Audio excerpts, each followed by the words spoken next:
বিসমিল্লাহির রহমানির রহিম।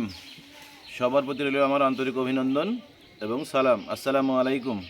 আমাদের আজকের আলোচ্য বিষয় ইংরেজি বর্ণমালা। ইংরেজি বর্ণমালা মোট 26টি। এই 26টি বর্ণমালাকে একত্রে বলা হয় অ্যালফাবেট। আমি আবারও বলছি, ইংরেজি বর্ণমালা মোট 26টি। এই 26টি বর্ণমালাকে একত্রে বলা হয় অ্যালফাবেট। এবার তোমরা একে একে বলো তো। ইংরেজি বর্ণমালা মোট 26টি। এই 26টি বর্ণমালাকে একত্রে বলা হয় অ্যালফাবেট। ইংরেজি বর্ণমালা মোট 26টি। এই 26টি বর্ণমালাকে একত্রে বলা হয় অ্যালফাবেট। ইংরেজি বর্ণমালা মোট 26টি। এই 26টি বর্ণমালাকে একত্রে বলা হয় অ্যালফাবেট। আমাদের বিদ্যালয়গুলোতে আমাদেরকে যেভাবে ইংরেজি বর্ণমালা উচ্চারণ করা শেখানো হয়েছে, যাদের মাতৃভাষা ইংরেজি তারা কিন্তু ঠিক এইভাবে ইংরেজি বর্ণমালা উচ্চারণ করে না।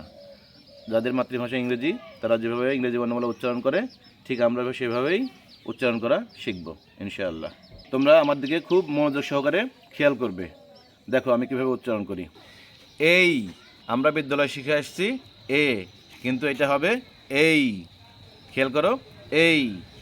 বি, সি, ডি, ই, এফ, এফ, এফ। খেয়াল করো, উপরের দাঁত আর নিচের ঠোঁট একত্রিত হয়ে হালকা বাতাস বের হয়ে যাবে। এফ, জি, এইচ, এটা আমরা শিখে আসছি এইচ, কিন্তু হবে এইচ। এইচ, আই, জেই, আমরা শিখে আসছি স্কুলে জে, কিন্তু এটা হবে জেই। খেই, খেই, আমাদের বিদ্যালয়গুলোতে শেখানো হয় কে, অথচ হবে খেই।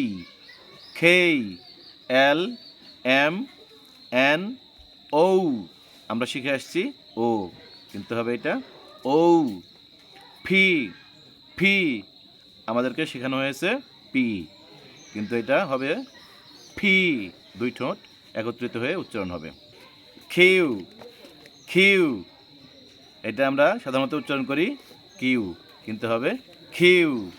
খিউ, আ, এটা ব্রিটিশরা উচ্চারণ করে আ, শেষের অটা উচ্চারণ করে না। আর আমেরিকানরা বলে আর, আমেরিকানরা র উচ্চারণ করে। এস, টি, আমাদের শেখানো হয়েছে টি, অথচ হবে টি। ইউ, ভি, ভি, ডাবল-ইউ, আমাদের বিদ্যালয়গুলোতে শেখানো হয় ডব্লিউ অথবা ডাব্লিউ, কিন্তু এটা হবে হচ্ছে double U, double U. X, Y, Z, Z অথবা জি, ব্রিটিশরা বলে জেড, আমেরিকানরা বলে জি। লাইক, কমেন্টস, শেয়ার এবং ফলো দিয়ে পাশে থাকবেন। আসসালামু আলাইকুম।